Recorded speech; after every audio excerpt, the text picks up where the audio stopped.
오늘 하룻밤만 재워줄 수 있을까? 이들 아버지 돌아가시고 나니까 너무 집이 조용해서 너무 외로워서 그래. 잠깐이면 돼. 정말 하루만이라도. 그 말을 꺼내는 제 입술이 그렇게 떨릴 줄은 몰랐습니다. 아들이 고개를 숙이고 아무 말도 하지 않았고 며느리는 한참을 침묵하다가 이렇게 말했어요. 어머님, 정말 죄송하지만 오늘 밤은 좀 곤란해요. 이 집은 저희 둘만의 공간이에요. 그 순간 숨이 턱 막히는 기분이었습니다. 저는 이 집을 사주기 위해 평생 장사를 하고 허리도 못 펴고 살았어요. 당신 아버지는 지게차를 몰다 암에 걸렸고 그 마지막 순간조차 아들은 얼굴 한 번 안 보여줬어요.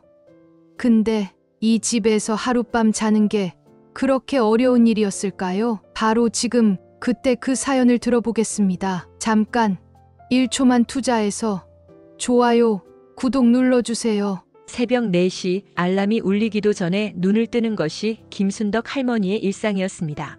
75의 나이에도 허리는 꼿꼿했고 손놀림은 여전히 빨랐어요. 남편 박철수와 함께 운영하는 작은 반찬 가게를 위해 오늘도 어김없이 하루를 시작했습니다. 여보, 일어나세요. 오늘도 김치찌개 20개는 만들어야 해요. 순덕이 철수의 어깨를 살짝 흔들자 지게차 운전으로 온몸이 뻐근한 철수도 일어났습니다. 부부는 말없이 각자의 일을 시작했어요. 순덕은 물을 썰고 배추를 다듬었고 철수는 가게 앞 정리를 했습니다. 엄마, 오늘 면접인데 정장 새로 사야 할 것 같아요. 25살 아들 박준호가 부스스한 머리로 부엌에 나타났습니다. 서울대 경영학과를 졸업하고 대기업 취업을 준비하고 있던 준호였어요. 순덕은 손을 닦고 지갑을 열었습니다. 얼마나 필요해요? 100만 원 정도면 괜찮을 것 같아요. 순덕은 주저없이 돈을 꺼내 아들에게 건넸습니다. 반찬 가게 하루 매출이 겨우 10만 원 남짓인데도 말이에요. 철수가 걱정스러운 표정으로 아내를 바라봤지만 순덕은 환한 미소를 지었습니다. 우리 준호가 좋은 회사 들어가면 다 보상받을 거예요. 그렇게 20여 년을 버텨왔습니다. 준호가 초등학교 때부터 과외비, 학원비, 대학 등록금까지 모든 걸 감당하며 살았어요. 철수는 새벽부터 밤늦게까지 지게차를 몰았고 순덕은 반찬 가게와 집안일을 동시에 해냈습니다. 엄마, 아빠 정말 고생 많으셨어요. 저 꼭 성공해서 보답할게요. 준호가 졸업할 때 한 말이었습니다. 그 말을 믿고 부부는 더욱 열심히 일했어요. 드디어 준호가 대기업에 합격했고 3년 후에는 대학 동기였던 이미영과 결혼을 하게 되었습니다. 미영은 교사였고 집안도 괜찮은 편이었어요. 순덕과 철수는 아들의 결혼을 진심으로 축하했습니다. 준호야, 신혼집은 걱정하지 마라. 엄마 아빠가 마련해 줄게. 순덕은 평생 모은 돈 7억 원을 털어 강남의 아파트를 사줬습니다. 반찬 가게 25년 매출을 모두 합한 것보다도 큰 금액이었어요. 하지만 순덕은 후회하지 않았습니다. 어머니, 정말 감사드립니다. 평생 잊지 않겠습니다. 준호가 고개를 깊이 숙였고 미영도 정중하게 인사를 올렸어요. 어머님, 아버님 은혜 평생 갚겠습니다. 하지만 순덕은 한 가지 조건을 내걸었습니다. 변호사와 함께 부양조건부 증여계약서를 작성한 것이에요. 준호야, 엄마 아빠가 나이 들어서 몸이 아프거나 할 때 돌봐달라는 약속이야. 그냥 형식적인 거니까 너무 부담 갖지 마. 물론이죠, 어머니. 당연한 일인데요. 준호와 미영 모두 흔쾌히 서명했습니다. 순덕은 마침내 마음이 놓였어요. 평생을 바친 아들이 이제는 든든한 사회인이 되었고 좋은 며느리도 얻었으니까요. 결혼식 날 순덕은 아들 부부를 바라보며 눈물을 훔쳤습니다.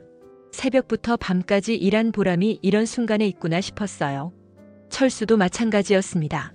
여보, 이제 우리도 좀 편해질 수 있겠어요. 그러게요. 평생 고생한 보람이 있네요. 부부는 서로의 손을 꼭 잡았습니다. 아들이 성공하고 결혼까지 잘했으니 이제는 정말 편안한 노후를 보낼 수 있을 거라고 믿었어요. 반찬 가게도 조금씩 줄여가며 여유를 찾을 생각이었습니다. 준호가 한 달에 한 번은 얼굴 보러 올 거고 명절에는 우리 집에서 차례도 지낼 거예요. 순덕은 벌써부터 즐거운 상상에 빠졌습니다. 며느리와 함께 김치도 담그고 손자 손녀가 생기면 돌봐주는 행복한 미래를 그려봤어요. 하지만 그때의 순덕은 몰랐습니다. 사랑으로 키운 아들이 7억 원을 들여 집까지 사준 아들이 어떤 모습으로 변할지를요. 평생을 바친 모정이 얼마나 쉽게 배신당할 수 있는지도 모르고 있었습니다. 결혼 후 한 달이 지나자 변화가 시작되었습니다. 처음에는 미묘했어요. 준호가 매주 찾아오던 것이 2주에 한 번으로, 그 다음에는 한 달에 한 번으로 줄어들었습니다. 준호야, 요즘 왜 이렇게 바빠? 엄마가 해놓은 반찬 가져가라고 했는데. 아, 죄송해요, 어머니. 회사 일이 너무 많아서요. 미영이도 학교 업무가 바쁘고요.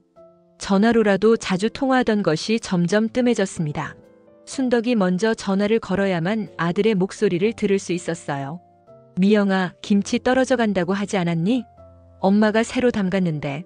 어머님, 요즘 미영이가 직접 담그려고 해요. 신혼부부끼리 해보고 싶어서요. 처음에는 이해하려고 했습니다. 새로 결혼한 부부가 둘만의 시간을 갖고 싶어 하는 게 당연하다고 생각했어요. 하지만 시간이 갈수록 소외감은 커져만 갔습니다. 그러던 중 청천벽력 같은 소식이 날아들었습니다. 철수가 건강검진에서 위암 2기 판정을 받은 것이에요. 여보, 괜찮을 거예요. 초기라고 하잖아요. 순덕은 남편을 위로하면서도 속으로는 무너져 내렸습니다. 평생을 함께한 동반자가 아플 때 가장 먼저 떠오른 사람은 아들이었어요. 준호야, 아빠가 많이 아프셔. 수술 날짜도 잡혔어. 어머니, 정말 큰일이네요. 제가 바로 갈게요. 하지만 준호는 오지 않았습니다. 회사에서 중요한 프로젝트가 있다며 계속 미뤘어요. 준호야, 아빠 수술하는 날이라도 와줄 수 있니? 어머니, 정말 죄송해요. 그날 해외 출장이 잡혀 있어서요. 미영이라도 보낼게요. 미영도 오지 않았습니다. 학교에서 중요한 행사가 있다는 핑계였어요. 수술실 앞에서 순덕은 홀로 기다렸습니다. 다른 환자 가족들은 모두 여럿이 함께 왔는데 순덕만 덩그러니 혼자 앉아 있었어요. 간호사가 안쓰러운 표정으로 물었습니다. 보호자분이 혼자세요? 가족분들은요? 아들이 바빠서요. 변명하는 자신이 초라했습니다. 철수의 항암 치료가 시작되었습니다. 매주 병원을 오가며 치료받는 남편을 홀로 돌봤어요. 반찬 가게는 문을 닫을 수밖에 없었습니다. 준호야, 아빠 상태가 많이 안 좋아졌어. 한 번만 얼굴 보러 와줄래? 어머니, 지금 승진 심사 기간이라서요. 정말 중요한 시기예요. 조금만 기다려주세요. 준호의 목소리에는 짜증이 섞여 있었습니다. 마치 순덕이 괜한 일로 귀찮게 한다는 투였어요. 철수의 병세는 급속도로 악화되었습니다. 의사가 가족들에게 마음의 준비를 하라고 했을 때도 준호는 나타나지 않았습니다. 준호야, 아빠가 많이 위험해. 제발 한 번만 와줘. 어머니, 지금 회사에서 감사받고 있어요. 정말 못 빠져요. 아빠께 안부 전해드려요. 순덕은 전화기를 붙들고 울었습니다. 평생을 바쳐 키운 아들이 아버지의 임종도 지키지 않으려 한다는 사실이 믿어지지 않았어요. 미영아, 그럼 너라도 와줄 수 있니? 시아버지가 정말 위험해. 어머님, 죄송해요. 저도 학부모 상담 주간이라서요. 준호 오빠도 정말 마음이 아파해요. 거짓말이었습니다. 순덕은 알고 있었어요. 며느리가 친구들과 해외여행을 간다고 SNS에 올린 것을 봤으니까요. 철수는 결국 아들의 손 한 번 잡아보지 못한 채 세상을 떠났습니다. 임종 순간까지도 준호를 기다렸지만 끝내 오지 않았어요. 아들이 올 때까지 조금만 더. 철수의 마지막 말이었습니다. 순덕은 남편의 손을 꼭 잡고 통곡했어요. 장례식장에서도 준호와 미영의 태도는 달라지지 않았습니다. 형식적으로만 참석했을 뿐 진심 어린 슬픔은 찾아볼 수 없었어요. 어머니, 아버지 정말 좋은 곳 가셨을 거예요. 준호의 말은 마치 남의 일처럼 건조했습니다. 미영은 아이의 휴대폰만 들여다보고 있었어요. 얼른 정리하고 가야겠어요. 내일 아침 일찍 출근해야 해서요. 장례 이틀째 준호는 벌써 돌아가겠다고 했습니다. 전통적으로 3일장을 치르는 것이 예의인데도 말이에요. 순덕은 그제야 깨달았습니다. 7억 원을 들여 집을 사준 순간부터 아들에게는 더 이상 줄 것이 없어진 거였어요. 이제 순덕은 도움이 필요한 짐이 된 것이었습니다. 홀로 남은 텅 빈 집에서 순덕은 철수의 영정사진을 바라보며 중얼거렸습니다. 여보, 우리가 뭘 잘못했을까요? 아들을 너무 사랑한 게 죄였을까요? 철수를 떠나보낸 지 한 달이 지났습니다. 혼자 남은 집은 너무나 고요했어요. 평생 함께했던 사람이 없으니 시간이 멈춘 것 같았습니다. 순덕은 하루 종일 철수의 빈자리만 바라보며 앉아 있었어요. 여보, 나 혼자 어떻게 살아요? 빈 공간에 대고 말을 걸어도 대답은 돌아오지 않았습니다. 반찬 가게도 문을 닫은 지 오래되어 할 일도 없었어요. 가끔 동네 아주머니들이 안부를 물어왔지만 그것만으로는 깊은 외로움을 달랠 수 없었습니다. 순덕아, 아들한테 가서 같이 살면 되잖아. 요즘 그런 집들 많아. 이웃 최 씨 할머니의 말이었습니다. 순덕도 그 생각을 안 해본 건 아니었어요. 하지만 아직 젊은 신혼부부에게 폐가 될까봐 차마 말을 꺼내지 못했습니다. 그러던 어느 날 밤 순덕은 갑자기 가슴이 답답해져서 잠을 이룰 수 없었습니다. 철수가 곁에 없으니 불안감이 몰려왔어요. 혹시나 하는 마음에 준호에게 전화를 걸었습니다. 준호야, 엄마야. 잠깐 통화할 수 있니? 어머니, 지금 새벽 2시예요. 무슨 일이세요? 준호의 목소리에는 귀찮다는 기색이 역력했습니다. 아무것도 아니야. 그냥 아빠 생각이 나서. 어머니, 저희도 내일 일찍 출근해야 해요. 급한 일 아니면 내일 낮에 전화 주세요. 뚝 전화가 끊어졌습니다. 순덕은 수화기를 들고 한참을 멍하니 앉아 있었어요. 며칠 후 순덕은 결심했습니다. 더 이상 혼자서는 견딜 수 없을 것 같았어요. 작은 여행 가방 하나에 며칠치 옷가지를 챙겨 넣고 아들 집으로 향했습니다. 이제라도 아들과 가까이 살아야겠어. 지하철을 타고 강남으로 가는 길 순덕의 마음은 복잡했습니다. 반가워할까 아니면 부담스러워할까? 하지만 더 이상 혼자서는 살 수 없을 것 같았어요. 오후 6시경 순덕은 아들이 사는 아파트 앞에 서 있었습니다. 7억 원을 들여 사준 그 집이었어요. 당시에는 뿌듯했던 마음이 이제는 씁쓸하게 느껴졌습니다. 준호야, 엄마 왔어. 초인종을 누르며 순덕이 말했습니다. 집 안에서 웅성거리는 소리가 들렸어요. 어머님이세요? 문 너머로 들려오는 미영의 목소리였습니다. 하지만 문은 열리지 않았어요. 미영아, 엄마야. 문 좀 열어줄래? 어머님, 갑자기 어떻게 오셨어요? 미리 연락을 주시지. 아빠 없어진 후로 너무 외로워서. 며칠만 있을게. 폐 안 끼칠게. 문 너머로 준호와 미영이 속삭이는 소리가 들렸습니다. 순덕은 가슴이 철렁했어요. 어머님, 아버님 돌아가시고 마음이 힘드신 건 정말 이해해요. 하지만 오늘 밤은 좀 곤란해요. 미영의 목소리가 다시 들렸습니다. 순덕은 믿을 수 없었어요. 미영아, 내가 며칠만 있겠다는데 뭐가 곤란해? 어머님, 저희도 부부인데 사생활이 있잖아요. 갑자기 오시면 저희도 당황스러워요. 준호의 목소리도 들렸습니다. 순덕의 가슴이 무너져 내렸어요. 준호야, 엄마가 집에 혼자 있으니까 무서워서 못 살겠어. 하룻밤만 재워줘. 어머니, 정말 죄송하지만 오늘은 안 될 것 같아요. 미영이 부모님도 오시기로 했거든요. 거짓말이었습니다. 집안에서 텔레비전 소리만 들렸을 뿐 다른 사람의 기척은 전혀 없었어요. 순덕은 참았던 분노가 치밀어 올랐습니다. 야, 이 집이 누구 돈으로 산 집인데 내가 7억 원을 들여서 사준 집에서 하룻밤도 못 자게 하는 거야? 어머님, 목소리 좀 낮춰주세요. 이웃들이 다 들어요. 미영이 당황한 목소리로 말했습니다. 내 목소리가 뭐가 문제야? 내 돈으로 산 집인데. 어머니, 이 집은 법적으로 저희 부부 명의예요. 어머니가 사주신 건 맞지만 이제는 저희 부부의 공간이에요. 준호의 말에 순덕은 말문이 막혔습니다. 내 아들이 이런 말을 한다는 게 믿어지지 않았어요. 준호야, 너 정말 그런 말을 엄마한테 하는 거야? 너를 키우려고 평생 고생한 엄마한테? 어머니, 감정적으로 말씀하지 마세요. 저희도 신혼부부인데 어머니가 갑자기 오시면 불편해요. 불편해? 나 때문에 불편하다고? 순덕의 목소리가 떨렸습니다. 눈물이 쏟아져 내렸어요. 어머님, 우선 집에 가세요. 며칠 후에 저희가 찾아뵐게요. 미영이 다시 말했습니다. 하지만 순덕은 움직일 수 없었어요. 내가 뭘 잘못했는데? 너희 둘 다 키워주고 집까지 사줬는데 하룻밤 재워달라는 게 그렇게 큰 요구야?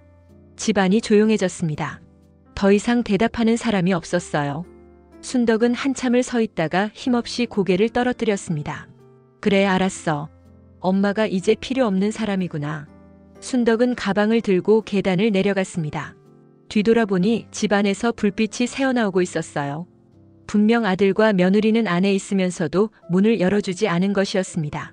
지하철역으로 향하는 길 순덕은 걸음을 멈추고 뒤를 돌아봤습니다. 높이 솟은 아파트 불빛들이 차갑게 빛나고 있었어요. 그중 하나가 자신이 7억 원을 들여 사준 집이었습니다. 여보, 우리가 참 바보였어요. 아들이 우리를 이렇게 대할 줄 알았다면. 순덕은 철수를 그리워하며 집으로 돌아가는 마지막 지하철에 몸을 맡겼습니다. 하지만 마음속으로는 다른 생각이 자라나고 있었어요. 이대로 당하고만 있을 수는 없다는 분노가 말이에요. 집으로 돌아온 순덕은 며칠간 아무것도 하지 못했습니다. 아들의 차가운 말들이 머릿속에서 맴돌았어요. 이 집은 저희 부부의 공간이에요. 그 말이 가슴에 비수처럼 박혔습니다. 여보, 내가 어떻게 해야 할까요? 철수의 영정사진에 대고 물었지만 대답은 없었어요. 하지만 사흘째 되는 날 밤 순덕은 문득 정신이 번쩍 들었습니다. 그래, 가만히 있을 순 없어. 순덕은 서랍 깊숙이 보관해둔 서류들을 꺼냈습니다. 부양조건부 증여계약서가 맨 위에 있었어요. 그때는 형식적인 절차라고 생각했는데 이제 보니 소중한 무기였습니다. 조건을 지키지 않았으니 이 집은 다시 내 것이 되어야 해. 다음 날 아침 순덕은 동네 법무사 사무실을 찾아갔습니다. 젊은 법무사 김 선생이 계약서를 꼼꼼히 살펴보더니 고개를 끄덕였어요. 할머니, 이 계약서 정말 잘 만들어져 있네요. 부양 의무를 명확히 명시했고 위반 시 증여 해제 조항도 있어요. 그럼 내가 이길 수 있다는 말인가요? 증거만 충분하다면 승소 가능성이 높습니다. 아드님이 부양 의무를 위반했다는 걸 입증해야 해요. 순덕은 집으로 돌아와 모든 증거를 수집하기 시작했습니다. 철수의 병원 진료 기록, 항암 치료 내역, 임종 당시 상황을 적은 일기, 준호와의 통화 녹음, 문자 메시지까지 모든 것을 정리했어요. 준호야, 아빠 수술 날짜 잡혔어. 어머니, 해외 출장 때문에 못 갈 것 같아요. 순덕은 그동안의 통화 내용을 모두 기록해놨던 일기장을 펼쳤습니다. 날짜별로 아들의 말과 행동이 상세히 적혀 있었어요. 특히 결정적인 증거는 철수의 임종 당시 병원 기록이었습니다. 보호자란에 순덕의 이름만 적혀 있었고 면회 기록에도 준호의 이름은 단 한 번도 없었어요. 이제 변호사를 구해야겠어. 순덕은 평생 모은 마지막 돈을 털어 유명한 변호사를 찾았습니다. 50대 중반의 박 변호사는 순덕의 이야기를 듣더니 분개했어요. 이런 일이 요즘 정말 많아요. 부모님 재산은 다 받아놓고 정작 부양은 안 하는 자식들 말이에요. 선생님, 제가 이길 수 있을까요? 할머니, 증거가 이렇게 완벽한 케이스는 처음 봐요. 확실히 이기실 수 있습니다. 소장이 접수되자 준호에게 법원 출석 통지서가 날아갔습니다. 준호는 당황해서 순덕에게 전화를 걸었어요. 어머니, 갑자기 왜 이러세요? 법원 통지서가 왔는데요. 너도 이제 알겠구나. 엄마가 어떤 기분인지. 어머니, 오해가 있는 것 같아요. 저희가 가서 이야기해요. 이야기? 아빠 임종할 때는 오지도 않으면서 이제 와서 이야기하자고. 준호의 목소리가 떨렸습니다. 이제야 일이 심각하다는 걸 깨달은 모양이었어요. 첫 번째 재판일이 다가왔습니다. 순덕은 검은색 한복을 차려입고 법정에 출석했어요. 준호와 미영도 변호사와 함께 나타났습니다. 피고 측은 부양 의무를 성실히 이행했다고 주장하고 있습니다. 준호 측 변호사가 말했지만 증거 앞에서는 무력했어요. 원고가 제출한 병원 기록을 보면 피고는 아버지의 투병 기간 내내 단 한 번도 병문안을 가지 않았습니다. 박 변호사가 차근차근 증거를 제시했습니다. 또한 임종 당시에도 연락이 닿지 않았고 장례식에서도 형식적으로만 참석했습니다. 재판장이 준호를 바라봤습니다. 피고는 아버지의 병원비나 간병비를 지원한 적이 있습니까? 그것은. 준호는 대답하지 못했습니다. 모든 비용을 순덕이 혼자 감당했으니까요. 피고는 결혼 후 원고를 얼마나 자주 방문했습니까? 한 달에. 아니, 2달에 한 번 정도. 통화는 얼마나 자주 했습니까? 원고께서 먼저 전화하시면. 재판장의 표정이 굳어졌습니다. 두 번째 재판에서는 더욱 치명적인 증거가 나왔습니다. 순덕이 아들 집을 찾아갔던 날의 아파트 CCTV 영상이었어요. 피고는 75세의 홀몸 어머니가 짐을 들고 찾아왔는데도 문을 열어주지 않았습니다. 영상에는 순덕이 현관문 앞에서 1시간 넘게 서 있는 모습이 고스란히 담겨 있었어요. 이것이 부양이라고 할 수 있습니까? 박 변호사의 날카로운 지적에 준호는 고개를 떨궜습니다. 세 번째 재판에서 준호는 마지막으로 애원했습니다. 재판장님, 저도 직장 생활이 바빠서 어머니를 모실 형편이 안 되었습니다. 그렇다면 부양조건부 증여를 받을 때 왜 서명했습니까? 재판장의 질문에 준호는 말문이 막혔어요. 드디어 판결일이 왔습니다. 법정은 방청객들로 가득 찼어요. 비슷한 처지의 노인들이 많이 왔습니다. 주문, 피고는 원고에게 서울 강남구 소재 아파트를 반환하라. 재판장의 선고가 떨어지자 법정이 술렁였습니다. 부양조건부 증여에서 피고는 부양 의무를 현저히 위반했으며 따라서 증여계약은 무효로 한다. 순덕은 눈물을 흘렸습니다. 기쁜 눈물이 아니었어요. 아들을 잃었다는 슬픈 눈물이었습니다. 법정을 나서며 준호가 다가왔습니다. 어머니, 정말 이렇게 하시려고요? 준호야, 이제 남남이구나. 순덕은 아들을 마지막으로 바라봤습니다. 한때는 세상에서 가장 사랑했던 아들이었는데 이제는 낯선 사람 같았어요. 엄마가 평생 너만 믿고 살았는데 참 바보였구나. 집은 되찾았지만 가족이라는 이름은 끝내 사라졌습니다. 순덕은 텅 빈 집에서 철수의 영정사진을 바라보며 중얼거렸어요. 여보, 우리 이제라도 제대로 된 선택을 한 걸까요? 바람이 창문을 흔들었고 순덕은 그것을 남편의 대답이라고 생각했습니다. 여러분은 어떻게 생각하시나요? 정말 사랑했던 가족이 어느 날 나를 밀어내고 모른 척한다면 그때도 가족이라는 이유로 끝까지 참아야 할까요? 아니면 스스로의 존엄을 위해 단호해야 했던 걸까요? 부모 자식 간의 인연이란 어디까지 품고 어디서부터 끊어야 하는 걸까요? 여러분의 생각을 댓글로 꼭 들려주세요. 당신의 진심이 또 다른 누군가의 위로가 될 수도 있으니까요. 그리고 이 이야기가 마음에 닿았다면 구독과 좋아요, 알림 설정으로 함께 해주세요. 더 많은 사람들이 잊혀진 부모의 목소리를 들을 수 있도록 여러분의 손끝이 큰 힘이 됩니다. 감사합니다.